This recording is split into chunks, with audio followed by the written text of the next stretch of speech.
গত দিবসে এই অষ্টপ্রহর যজ্ঞে আপনারা অনেক কীর্তনে অনেক কিছু পেয়েছেন।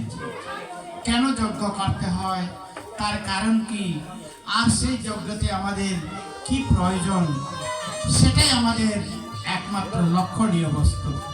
এবং এখানে মহাপ্রভুর সিদ্ধান্ত মতে, কারণ তৃতীয় যদায়তে বিষ্ণু ত্রেতাং যজতে মকই তাপরে পরিচর্যায়াং কলৌ তধরি কীর্তনা। সত্য যুগে ধ্যান, ত্রেতায় যজ্ঞ, তাপরে সেবা পরিচর্যা, কলিতে শুধু একমাত্র হরিনাম। কারণ সত্য যুগে জীবের আয়ু ছিল 1,00,000 বৎসর, উচ্চতা ছিল 21 হাত। যখন আসলো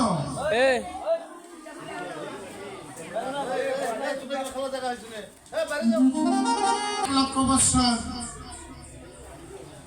আর উচ্চতা ছিল 21 হাত।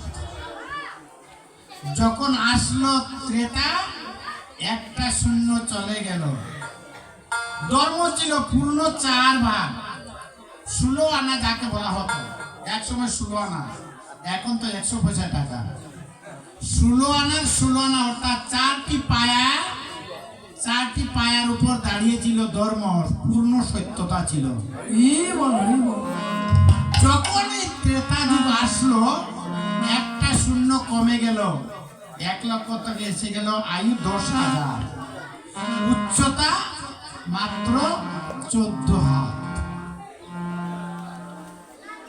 তখন ছিল সত্য ছিল ধ্যান, ত্রেতায় ছিল যজ্ঞ, যেমন যাগ যজ্ঞ, গমে দশমের যজ্ঞ ত্রেতা যুগে হয়েছে এই সনাতন ধর্মের নিয়ম অনুসারে।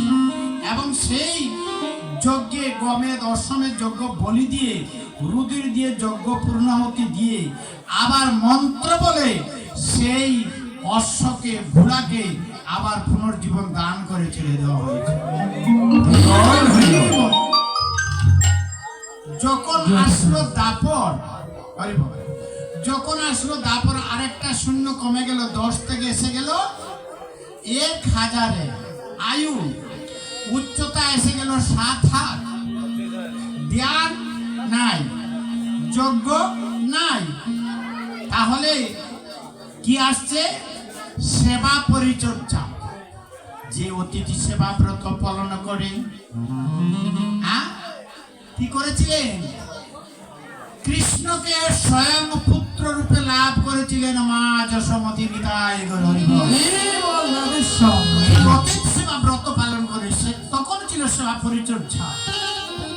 যখন আসলো কলির যুগ, আয়ুটা আরেকটা শূন্য কমে গেল, 10,000 থেকে একটা শূন্য বাদ পড়ে গেলে কত?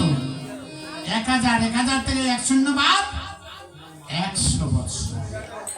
আর উচ্চতা ছিল 7 হাত, 7 হাত থেকে এবার 3.5 হাত। এই যুগে আমরা কি করব?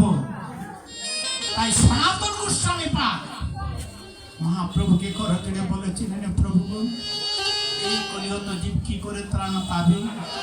তাই মহাপ্রভু সনাতন গোস্বামীকে বলেছিলেন, জীবে দয়া নামে রুচি বৈষ্ণব সেবা,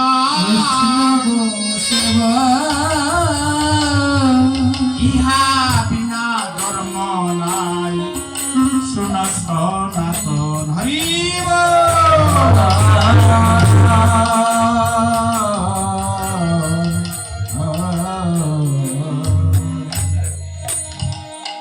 অহিংসা পরম ধর্ম সনাতন ধর্মের মূল আদি কথা, আদি সত্য যুগ থেকে আসছে, এখনো আছে।